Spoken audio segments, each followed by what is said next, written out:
I do feel like 2024-25 season is finally the mainstreaming of Bitcoin. We crossed six figures for the first time. We crossed 2 trillion in market cap for the first time. We are up about a 7x from the 2022 low. And we've done all of this with Fed policy rates still above 4%. Bitcoin will have one of these years that just blows people away. If belief is the basis of most money today, then people are under a spell, because that credit that people hold, if they're not trying to do something with it, as in buy assets or buy Bitcoin, that practice of keeping money in credit, it negatively impacts people's lives. It hurts them. The reason that they are hurt by it is not because they've chosen that, but they are under a mind trick. The crypto war was won by Americans versus the government, including the NSA and the State Department. Joe Biden was involved in that. They came hard at the private industry's ability to actually communicate in an encrypted way. The government wanted a backdoor, and they didn't get it. Say what you want about the United States. I sincerely believe that we have our First Amendment rights, and that we express them every day, and we fight for them by saying and writing controversial things.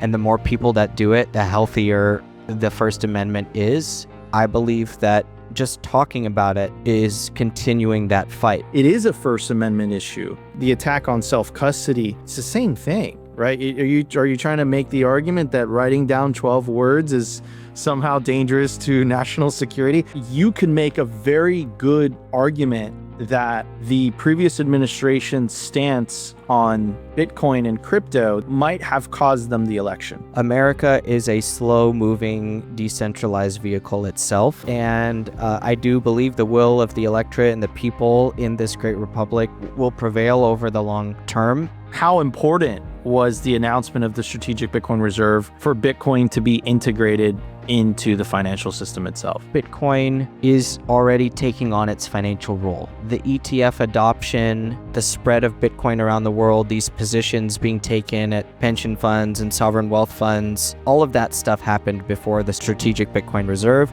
And I believe that financialization of Bitcoin was heading that way with or without it. And now the US government likes the idea. And that's going to bring more people along. And it gives Bitcoin a type of legitimacy that can grow the network from 500 million people to 2 billion people. But anybody who was already in Bitcoin did not need that stamp of legitimacy. They already believed in it. And belief is key, right? It matters. Hey, Nick, how are you? Long time no talk. Nico, good to see you, man. Yeah, crazy world, Bitcoin land. I think the first quarter of this year has been absolutely wild, with the recent election, freedom of Ross, the Strategic Bitcoin Reserve announcement. In a way, a lot of us Bitcoiners got a lot of what we were expecting, but I don't think as of yet, that hasn't been yet reflected on the price. So what's your take on the current events? What's currently happening in Bitcoin, Nick? Yeah, I think that we are in an exciting time for Bitcoin. We are in a period of mass awareness. So I think this is finally the mainstreaming of Bitcoin that people have been waiting for. I think, as a Bitcoiner that went through 2017 and then 2021, each time it felt like the mainstreaming of Bitcoin. That's kind of just the feeling that you got in 2017. When the price went to $20,000 and it was on the front page of CNBC every day, we were like, okay, Bitcoin is here, mainstream. In 2021, we had the Super Bowl commercials, and Matt Damon and Larry David and, all the stadiums being named and the sports teams wearing all the Bitcoin logos. But this time around, with a strategic Bitcoin reserve and a Bitcoin presidency in the United States, Bitcoin having a significant and clearly a material role in the election, it we'll never know officially if Bitcoin was the swing vote, right? If the Bitcoiners were the swing vote or not. We'll never know officially, but what we do know is that the contribution there was material, right? Yeah. Full stop. And so this time around, with an electorate going, Bitcoin and the government embracing it, it is now, and then the world responding, right? The world getting into a reactionary dynamic to American political action. I do feel like 2024-25 season is finally the mainstreaming of Bitcoin. And that by itself I would say, has been reflected in the price, in that we crossed six figures for the first time. We crossed 2 trillion in market cap for the first time. We are up, from trough to peak, about a 7x from the 2022 low. So, and we've done all of this with Fed policy rates still above 4%. So I think a very strong run for Bitcoin. Price action is going to be choppy. But look at the 200-day moving average. Look at the realized price of Bitcoin. This is definitely a good time for Bitcoin adoption, and I do think it's being reflected in the price. Even though we can look at the election date versus today's price and make comparisons, or what happened on inauguration day versus today and make comparisons. But I think the trailing 12 to 24 month time horizon is a better way to judge. And let me ask you something too, Nick. Do you feel like Bitcoin's best days are behind it? Like, a lot of people were expecting, a higher return at this point in the cycle. Like, if you compare the cycles, it's very clear that, Bitcoin is not performing the way it has performed in the past. Is that something to be expected as the market cap continues to grow and, diminishing returns, law of big numbers? Yes, I mean, a 7x from the bottom in any type of investment is absolutely incredible, without a shadow of a doubt. But I think as Bitcoiners, especially, that have been around since 2016, we remember the years where, Bitcoin would be up 2,000%, right? So are those days long gone? Because despite its great performance to this point, despite this amazing election, I think a lot of people were expecting it to be a lot higher right now. Especially, I just saw a video from the Bitwise CEO, and he was saying, like, look, Bitcoin should be at 200K right now. So what's your take on that, Nick? And then, we'll talk about this new book that you wrote that I'm really excited to talk about as well. So what's your take on that, Nick? Yes, sir. So I'm going to give you probably the most hedged answer of all time, but it's a pure markets answer. Okay. So the price is the truth. The price has all the information in it. We can talk about Bitcoin's financialization and the fact that there are more ways to short Bitcoin now from a paper perspective. There are also equal number of ways, new ways to go long.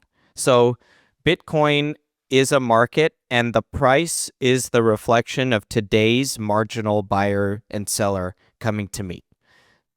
So markets are driven by supply, and they're driven by demand. What we expect is just a figment of our imagination. Okay? So I'll answer your question in a few parts. Number one, should we expect a law of diminishing returns in Bitcoin? Yes, I think that Bitcoin's realized return should marginally decline over time on an annual basis, right? So the greatest returns in Bitcoin's history are probably behind it on an annual basis. That doesn't mean that, a year where Bitcoin goes up 1,000% it can't happen, right?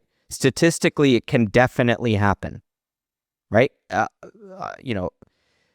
So so then it becomes actually my base case scenario that Bitcoin will have one of these years that just blows people away, right? I don't think that that is a foreign concept to Bitcoin, just because I believe in the law of diminishing returns. So I've given you a hedged answer for that one.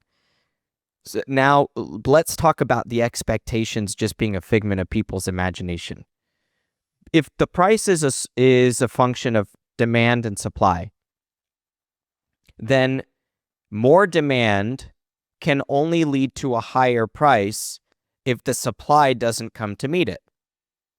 But in a world where there are long-term holders willing to come to the market and sell coins, short-term holders willing to come to the market and sell coins, paper sellers willing to do it, and then now option sellers willing to sell calls, basically. And in the process of selling options and selling optionality to people that want exposure to the upside, they mute the volatility, and that's a function of the math, because implied volatility is an output. The input is how expensive options are. So if there's more options buyers, unless there's more options sellers, volatility is going to go up. Implied volatility is going to go up. The price of options go up. But if there's sellers willing to play and collect that premium, willing to risk it, that I don't think the price will rise that much, and I will just introduce that insurance into the market, that knocks volatility down, and it has a suppressing effect on the price because it just dampens the type of moves that you can get in the market. And so from an implied volatility perspective, option sellers coming to play this game and make money, basically think about all the money that was made from traders that came into the market at 110 and said, this thing is not going to run to 125, 150. I will sell every call to every one of you for the next 6 months at every strike. They're collecting their premium, and every day that goes by, they're realizing more of that gain as options expire that they sold into the market. Gotcha. So it is just a figment of our imagination that we expect the Bitcoin price to do something. It's just a function of supply and demand. So demand is it's too little of a picture. And we can love the demand side of it.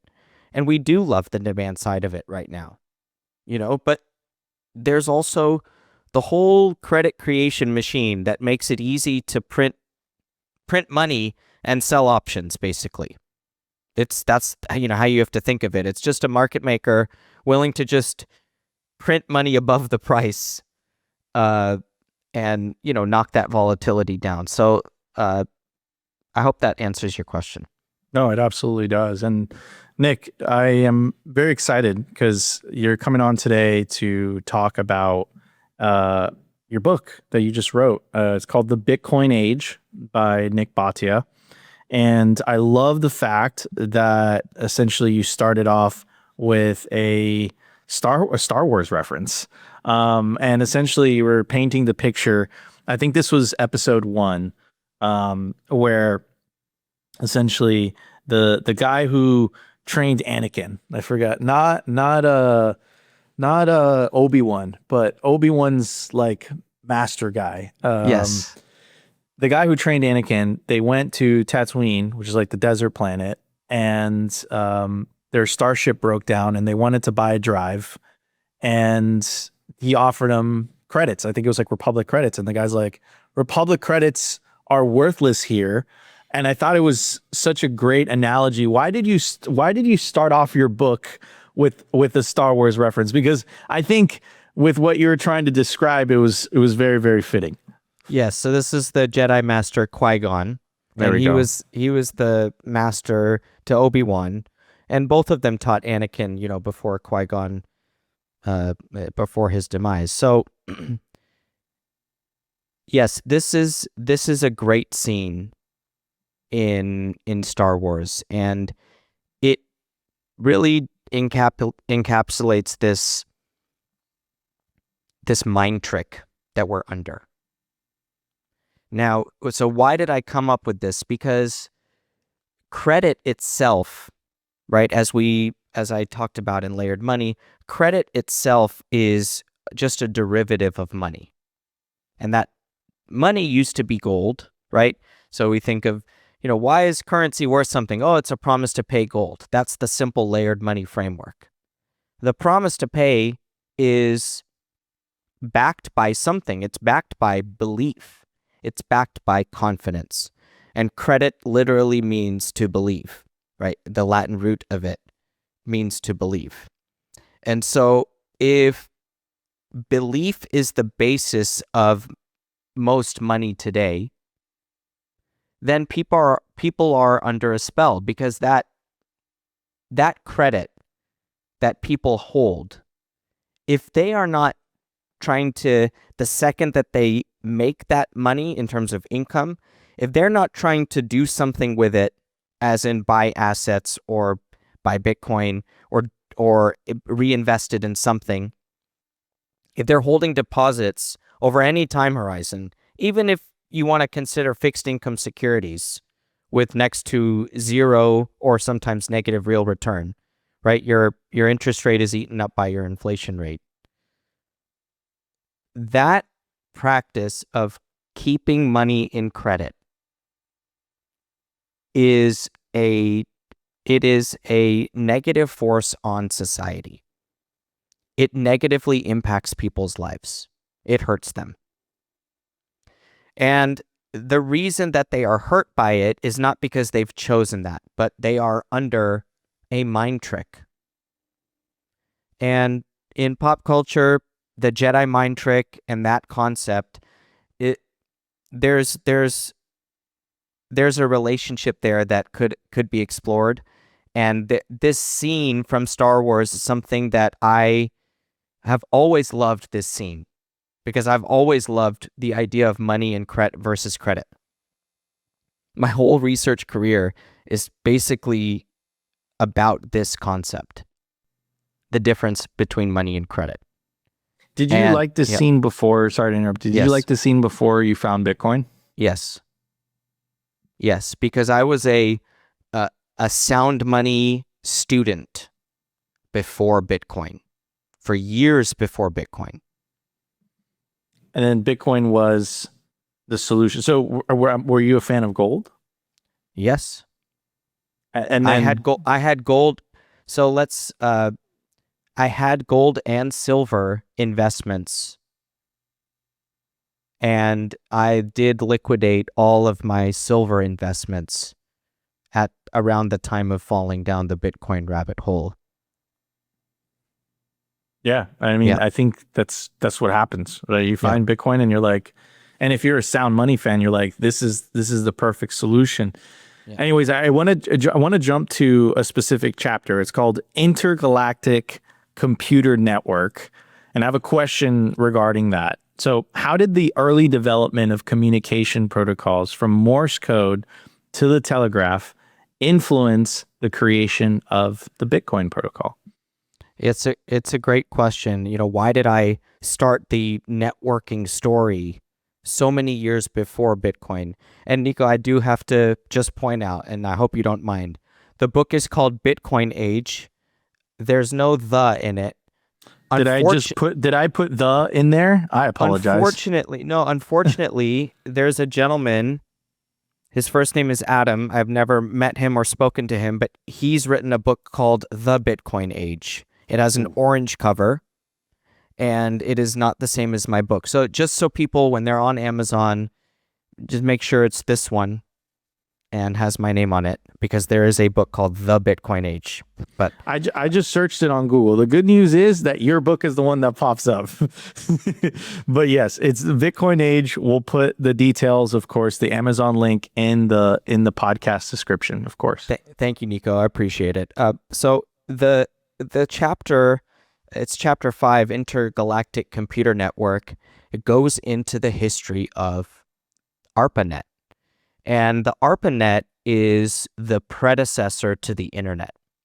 Now, today's internet is, just think about going online, going to a website. What are you doing there? You're using really a pair of protocols. You're using several, but let's just say you're using two main protocols. One of them is HTTP or HTTPS, right? So your web browser, when you go do www. something, you are on the interweb, right? That's using the hypertext transfer protocol, HTTP. That protocol, HTTP, lets people use websites and access websites, right, on the web. But then how does that information go from point A to point B? So when I Google something and I hit enter, that information travels to Google. So how does it travel to Google? It travels via a pair of protocols, TCP and IP. And those two protocols are what breaks down the data packets and then routes them to an address. The address that it routes to is the IP, right? So your IP address. And TCP is how it breaks down and reassembles the packets. So that's the basis of the internet. And we all take those two things for granted. And so when we use Bitcoin, which is also a network protocol, it's a software that has cryptographic transactions, and the information about these transactions is sent to other network participants, and it's sent via the internet. I know there are offline and parallel ways to use Bitcoin, but it is an internet-based software.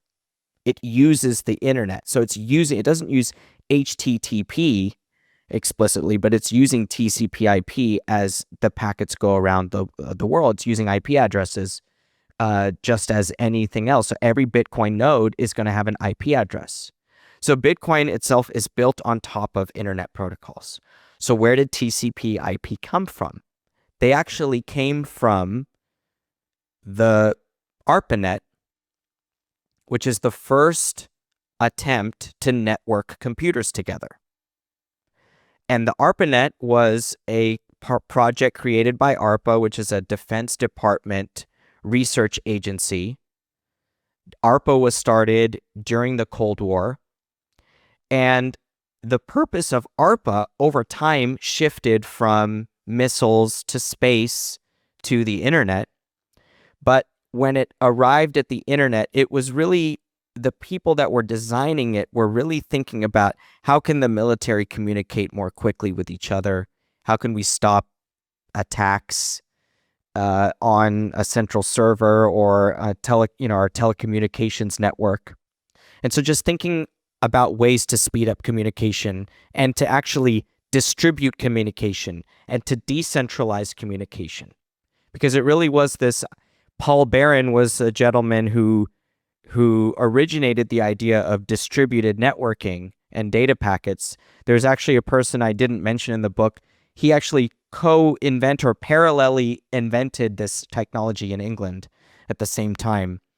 But anyway, Paul Barron, his whole purpose was to figure out a way to prevent a missile attack taking down the army communications. And so they used Paul Barron's papers to design the internet, to design the ARPANET. And so the telegraph was a way to take messages from horseback, basically, or visual signals, to electric communication, and to have that communication start traveling much more quickly than ever before. And ARPANET. And so when we think about telephones are actually not that much of a leap in communication to telegraph, because it was using the same infrastructure, the same lines, the same switching, manual switching, actually physical, operators taking out, unplugging it from one, a wire from one input to the other to actually allow long distance communication. So that technology didn't really change from telegraph to telephone to teleprinter exchange, also called telex. There was no real advancement in the true speed or infrastructure until the Defense Department got involved with the ARPANET and then the internet, and the rest is history. So, but you have to start with the government starting ARPANET to really bring the whole communications protocol story together for Bitcoin, to give it the real proper context. Yo, I want to tell you about the best place to build your automatic self-custody Bitcoin stack. I'm talking about bitcoinwell.com. What makes bitcoinwell.com different is that it's a completely non-custodial platform, meaning as soon as you buy Bitcoin and the funds clear, it goes straight to your self-custody Bitcoin wallet address. And that perfectly aligns with the Simply Bitcoin ethos of the separation of money and state. Support Bitcoin on-ramps that are self-custody by default. To get started, go to bitcoinwell.com today. It takes 2 to 5 minutes to sign up, and bada bing, bada boom, you're ready to buy Bitcoin. I have a question regarding Paul Barron, right? So, and AT&T, and if you live in the United States, you definitely know what AT&T is. Why did AT&T resist Paul Barron's idea of packet switching? And how did this resistance ultimately shape the development of the internet? Yes, so AT&T came to, or Paul Barron, they proposed this idea to AT&T, and they said, we think that you should distribute your networking, right? And this is my idea. And AT&T, at that point, they were so established. They were a monopoly. They didn't have incentive to invent because they literally owned the entire long-distance communications network in the United States.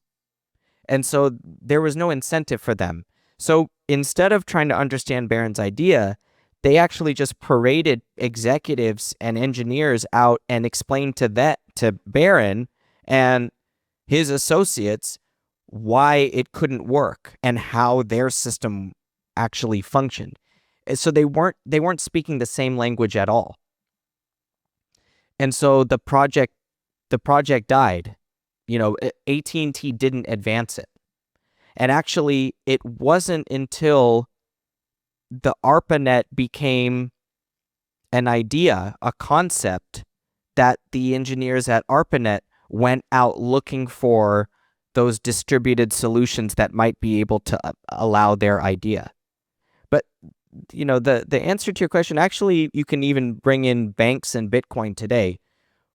10 years ago, why would a bank be motivated to really study and embrace Bitcoin, right? Because it has the potential to end them or to obsolete them in a way.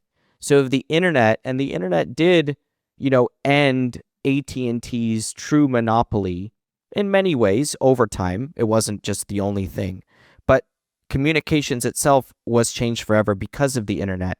And AT&T probably suffered, from its monopolistic, from that angle because of it. So that's why AT&T rejected it. And, how did it end up leading to to any of what transpired after? A little bit of luck and timing, honestly, because if nobody had come along, see, Paul Barron wrote, I believe it was 11 volumes about this idea of distributed network, and he wrote it over 4 years. So this was his life's work, and they were just collecting dust. Wow. So, yeah, for years. He wrote this thing in the early 60s, and Bob Taylor and Larry Roberts at ARPA didn't really get it going until the late 60s. So they work, yeah. And all of this is incredibly important because essentially, and please correct me if you think I'm using the wrong word, Nick, but what you're talking about is the foundational layer of which a protocol like Bitcoin can work. Without this foundational layer called the internet, right? not only is it difficult to understand Bitcoin, but Bitcoin can exist in its current form today. So it's just interesting how that development happened. And I forget where I heard this from, but it's to add to your point, but it was basically like if AT&T was in charge of the development of the internet, we would all have a little coin slot in our laptops, and we would have to, add coins to just, extend essentially your internet time. So I don't know if you guys have been around for this, but I remember when I was growing up and I would travel overseas and I would have to make a call to the US, it was ridiculously expensive. And then you'd get that little annoying message like, please add a coin if you'd like to continue your conversation, right? So 100%, like AT&T definitely got, hurt in the process. I'm sure a lot of their business model came from being able to monetize long distance communications, but it made the world a lot better, right? Now you have essentially free, instantaneous, worldwide communications. That wasn't the case 20 years ago. It was prohibitively expensive, to say the least. So my next question, Nick, regarding your book, which is let's talk about the Eurodollar system, because that's something that you keep referencing, that you've referenced a couple times in your book. And you also said that there's parallels that can be drawn between the unregulated expansion of offshore dollars and Bitcoin's decentralized financial system. Yeah, so the parallel there is that the banks that operate in a Eurodollar realm do so by their own governance. They don't use the Federal Reserve as a reserve bank. So when they settle between themselves, they're actually just settling with IOUs between themselves. That's what a Eurodollar is. It's a settlement vehicle for Eurodollar banks. And because they don't have Fed accounts. And only with a Fed account can you have a Fed reserve. And if you don't have a Fed account, you don't have Fed reserves. So you can't settle with other banks via Fed reserves. So that bilateral settlement and is a highly decentralized way of settling versus a domestic. And I guess that is probably the strongest parallel between the two, that the Eurodollar system doesn't have a central bank. Gotcha. And okay. And you also mentioned that this potentially could be a threat to US monetary sovereignty. Is that correct? So it's the Eurodollar system. And what I explain in the book is that I believe the Eurodollar system was allowed by the Fed and US policymakers to go on after they discovered it around 1960. So it started in the 50s. It got going without the knowledge of US policymakers or the Fed, just by the act of European bankers, European clients, Russian clients, etc., and Soviet clients, I should say. And that system that got going in the 50s, news of it got back to the United States in the late 50s. So around the late 50s, 1960, the Fed sent delegates to Europe to investigate what is going on there. How are they using the dollar? Why are they using the dollar? How are they using the dollar without our knowledge, without our permission? How does it work? What's going on? They went, they came back, and they basically said, banks are using dollars. They called them continental dollars. They're using dollars to settle balances, to invest in a money market, to gain yield. You might recall that there was Regulation Q at the time in the United States, which capped interest rates. So a New York bank could only offer 3% yield, where a Eurodollar bank, a London bank, could offer whatever market yield they wanted to. So Money was flowing over there. Dollars were leaving the United States for these investments.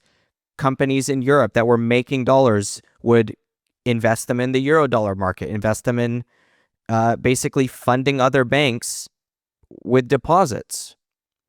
And that system, when the United States became aware of it, when the Fed became aware of it, and they published about it, they said, this is on net a good thing for the dollar, a good thing for the United States, because it increases the size of the dollar network. Importantly, at the time, it kept dollars in Europe instead of calling gold out of the United States. So that was a key. That was one of the great benefits at the time of the Eurodollar system. It kept dollars in Europe instead of claiming U.S. gold. The U.S. wishes that it was actually probably used more, because France and Spain were actively calling gold away from U.S. gold reserves with their U.S. currency during the mid-1960s. So it wasn't attractive enough, because there was this understanding, Charles de Gaulle had an understanding that there were too many dollar credits floating out there, and they probably wouldn't be worth $35 per 1 ounce of gold for that long. It would probably take more dollars in the future to get that 1 ounce of gold. And so let's convert now. And so there was a run on the dollar during the 1960s. The BIS and the Fed basically went to Switzerland and said, we need to form a gold pool in which we sell gold into the market and suppress the price and prevent it from going up from 35 and continue that mind trick.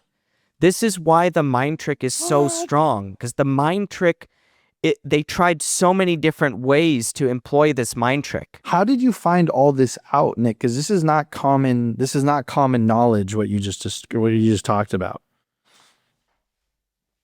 Yeah, so I did a lot of research, Nico. I love this topic, and I read a lot of books for layered money, and I've read a lot of academic research papers over the course of my time. I've been teaching at USC fixed income since 2019, so wow, it's 6 years of syllabus formation and just reading papers and, you know, understanding this topic. And I'm still a student, right? I teach my students, but I am a student, and I'm not a master. So I want to just keep learning. I have so many learning goals and research goals, but there were 2 books that changed the course of Bitcoin age research for me. I'm holding both of them right now. The first one, which I read during the spring of last year, so this would have been about 12 months ago. This is called Central Bank Cooperation by an Italian economist, Gianni Toniolo. So I'm sorry for all the Italians out there for butchering that. Central Bank Cooperation at the Bank for International Settlements, 1930 to 1973. So at the time, I was understanding that the BIS had a main role in protecting the Eurodollar system, which was a story that I was hip to for a while, right? So the Eurodollar system was a story that I told in Layered Money, and it's something that I've taught in my class for 5-6 years. So I wanted to go deeper into the Eurodollar system. And so I have a academic research database for all the people that are students at universities. You can go to jstore.org and log in through your university and get access to more things than you'll ever have the time to read. So I basically did a Eurodollar, a Bank for International Settlements, money markets crossover search in JSTOR, and read dozens of papers from the 50s, 60s, amazing, 70s, and 80s. Just poured through papers and papers and papers, and I made these incredible discoveries. And so if you guys are looking at the footnotes, one of the authors is a Mr. Byrne, Catherine Schenck. This was an incredible story. Catherine Schenck, who wrote one of the foundational papers about Midland Bank in the Eurodollar system in the 50s, I found out that my editor, Joachim Book, who also edited Aaron van Weerdum's book, The Genesis book, which I used in my research, that Joachim was a student of Professor Schenck at his business school in Europe a couple decades ago, or a decade or so ago. So there was an amazing crossover. And through those papers, I found this book on the bank for, and you can even see my my dog ears. I get really active when I'm doing my research here, and It's a small world. This book was, this book was so foundational, and I learned so much about the history of the monetary system and the Eurodollar, but the gold pool stories were really from here, specifically, and the greatest Eurodollar stories were in those papers. Then in this book, which I'm trying to remember how I stumbled upon this one. This one is about Walter Wriston, Citibank, and the rise and fall of American financial supremacy. I believe that this book was cited also in one of my papers. That's how I came across it.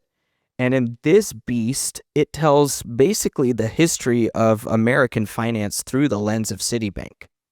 So all the way back to its founding in 1812, which I learned from this book, that Citibank was basically founded by a bunch of New Yorkers after the first central bank of the United States, Hamilton's Bank, expired after its 20-year charter in 1811, and they needed a bank to continue on with their activities, helping the government finance its activities. And the history on the 1812 version of Citibank is thin, but that, some of those stories are back there, and I've snuck them in the book. But Citi's role in discovering the existence of the Eurodollar from the New York vantage was fascinating in this book, because all of a sudden it was like a Forex trader in London heard that a bank in London had solicited dollar deposits and paid out a rate that was higher than the Regulation Q capped rate.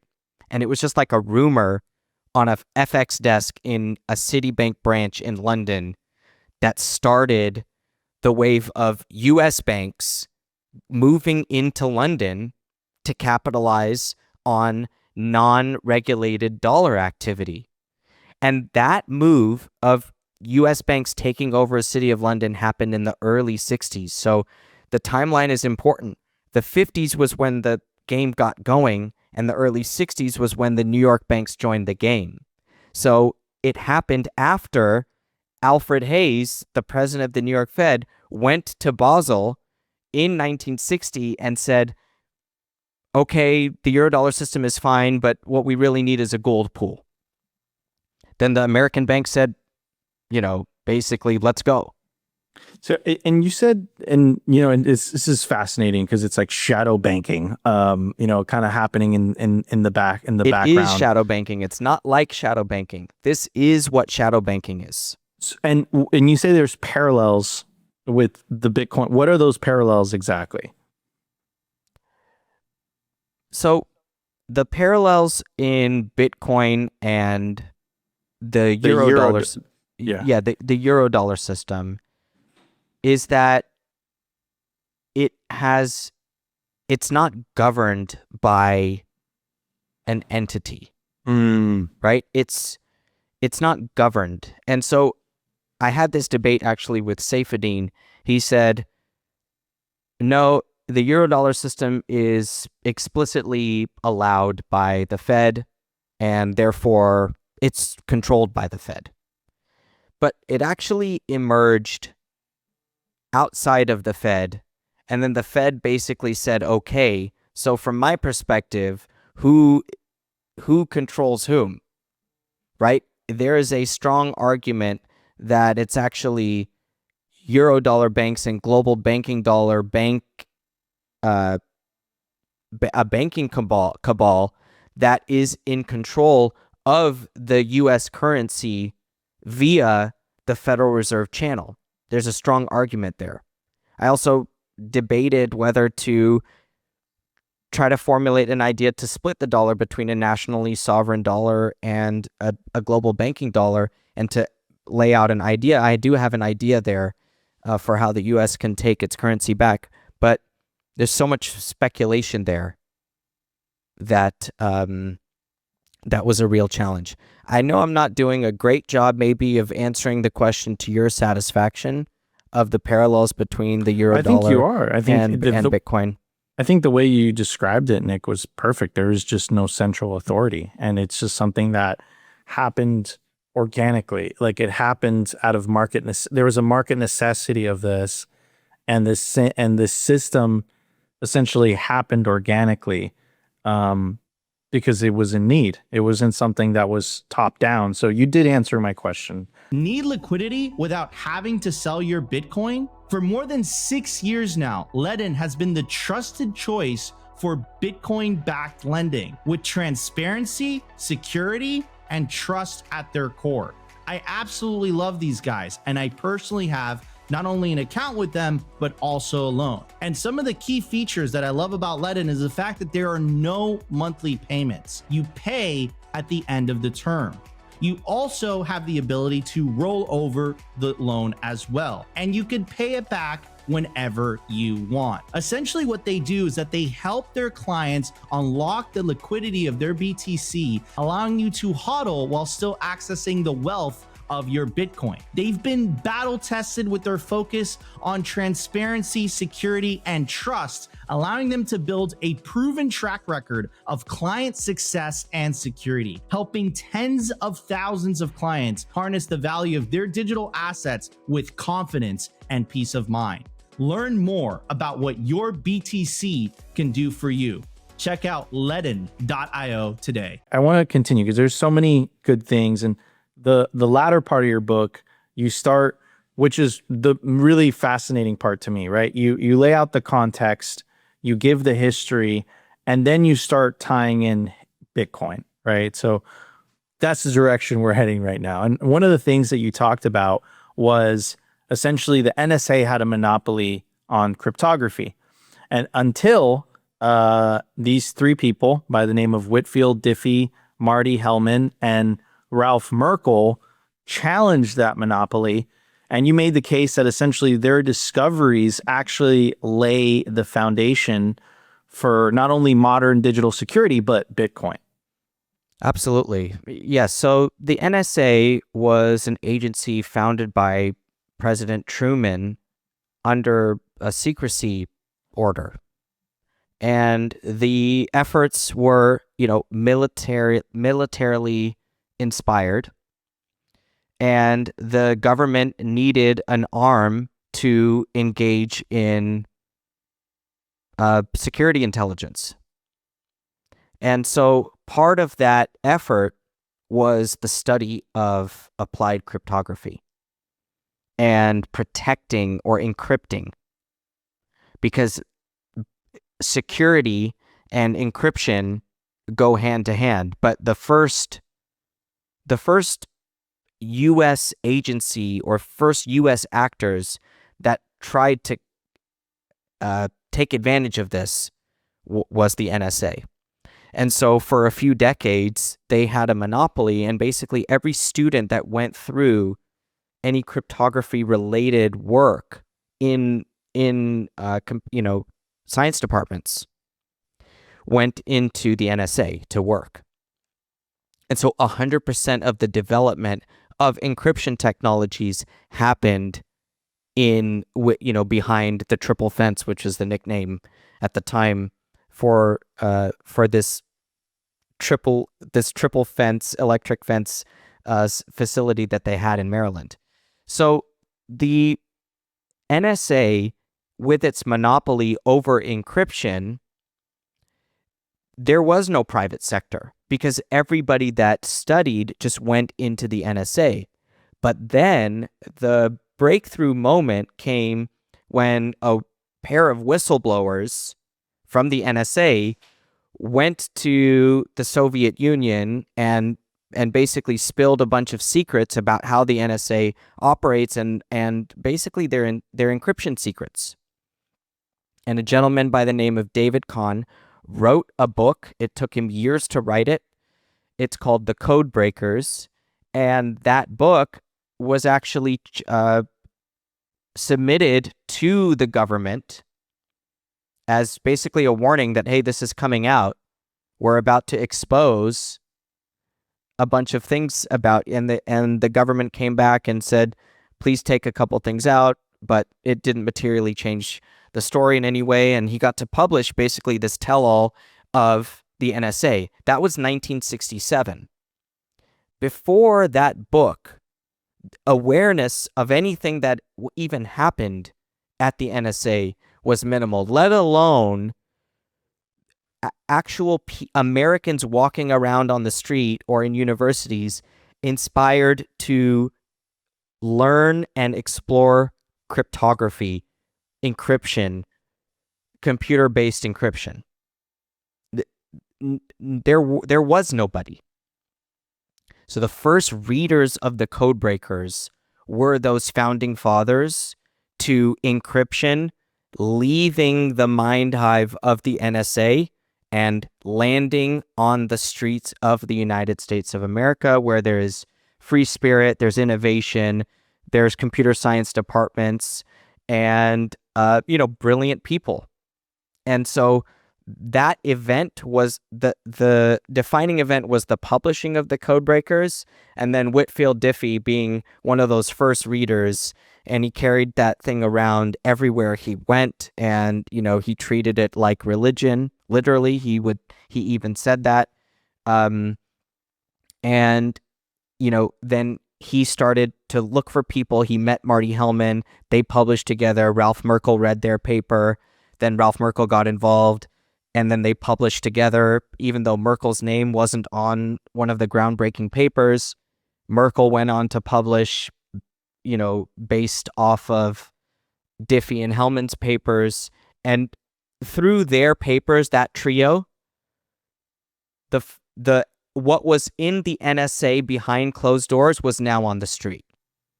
Incredible. There was a break, whether or not Diffie, Hellman, and Merkel invented something that the NSA never knew or not. We might never know that, but it was discovered outside because there were people that really wanted to know and learn and explore. And from that, we have modern encryption. We have public key cryptography, which is the root of Bitcoin. That's first of all, absolutely incredible and fascinating. And that's a perfect segue to my next question, which is the cypherpunk movement, right? And I remember, and I think Adam Back was part of the so-called crypto wars that was happening in the 90s, where the US government's attempt to essentially ban certain types of cryptography. But in your book, you essentially, one of your chapters is about this, and I wrote a question regarding it. So how did the cypherpunk movement's battle against government control over encryption contribute to the creation of Bitcoin? And why was proof of work a crucial innovation in achieving decentralized digital money? Yeah, so we'll do the proof of work second. The government wasn't trying to ban types of encryption. It actually was trying to classify encryption as a weapon, right? As a weapon. That's crazy. And so posting it online is a version of exporting a weapon. Wow. And, it's exporting munitions. And so that was the stance taken by the government with Phil Zimmerman and PGP, which Hal Finney was instrumental in helping beef up that code base.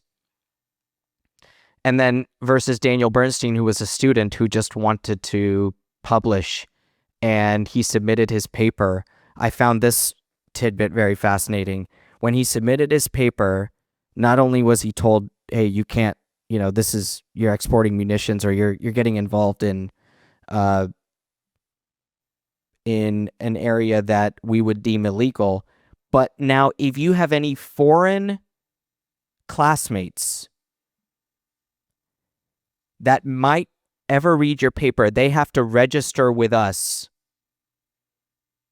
as just to get permission as foreign, because they could be foreign agents, to gain access to American intellectual property in this crypto regard. So it was a very specific approach, and the victory was a First Amendment victory. Yep. Right? And so in the Bernstein case, 3 consecutive federal courts protected his right to publish under the First Amendment, basically saying if economists can have mathematical models, then encryption scientists can publish code because it's part of their work. Yeah. And it's part of their research. So that's the origin of the crypto war. And Adam Back, he made shirts with the PGP code on it. I'm wearing a weapon. Yeah, I'm wearing a weapon. So if you get on a plane with that shirt, you're proving the absurdity of the ban, or not the ban, the classification, of course, itself. So that the cypherpunks reacted. Zimmerman said, I read the letter that he wrote. He said that publishing PGP was a reaction to what the government is trying to do. That this is an effort to break free and to gain privacy. And he basically said, I am the crypto war, in his letter. And he said, this is the front line, and he knew it. He got the support. The cases were won, or the Zimmerman case was dismissed. Bernstein won his case. And the crypto war was won by Americans versus the government, including the NSA and the State Department, right? And you could even say, not even you could say, the legislative branch, because the Senate came hard. Joe Biden was involved in that. They came hard at the private industry's ability to actually communicate in an encrypted way. The government wanted a backdoor, and they didn't get it. The Senate wanted a backdoor. And so there were a lot of victories. And, all of that, it just made the desire for that freedom to grow stronger and stronger. And, say what you want about the United States. I sincerely believe that we have our First Amendment rights, and that we express them every day, and we fight for them by saying and writing controversial things. And the more people that do it, the healthier the First Amendment is. And we owe a lot to the people in the 90s that fought for the First Amendment. And I believe that just talking about it is continuing that fight. So it's a First Amendment story. It still is, and I would say. What's up?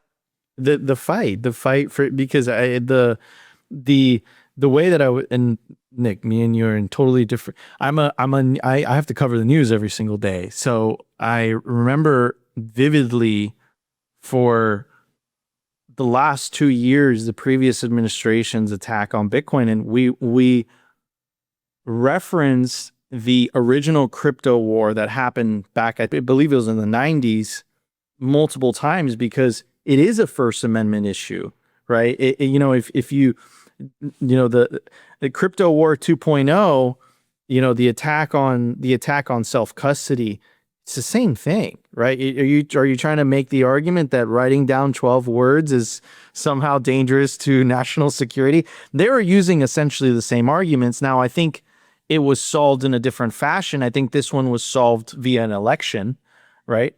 That one was more solved through the judicial process, but it was still solved regardless. And tying this up with what you were saying earlier on regarding the election, you can make a very good argument that the previous administration's stance on Bitcoin and crypto, they tried to walk it back, might have caused them the election, because a big part of their voting demographic is the younger generation. The younger generation tends to own Bitcoin and crypto, right? So yeah, I mean, I think this is all, it still is a First Amendment issue. And in a way, I wish it was solved through the judicial process, because what happens in 2028 when the next election comes around, right? I just hope it doesn't remain a partisan issue. But anyhow, I didn't mean to go off on a tangent. But let me just say quickly I'm connecting the dots. On the judicial process, the legislative process, America is a slow-moving, decentralized vehicle itself. And I do believe the will of the electorate and the people in this great republic will prevail over the long term. And so, we need laws. Those laws will inevitably be challenged. The courts will have to uphold them, and that process will take years, regardless of who had won the election, because somebody would have sued, then the courts would have ruled. The courts were already starting to rule in the favor of Bitcoin. If we look back at the Grayscale case in late 2023, and that was before the election. So the election definitely helped us skip a lot of jurisprudence, but it doesn't mean that we'll avoid it in the future.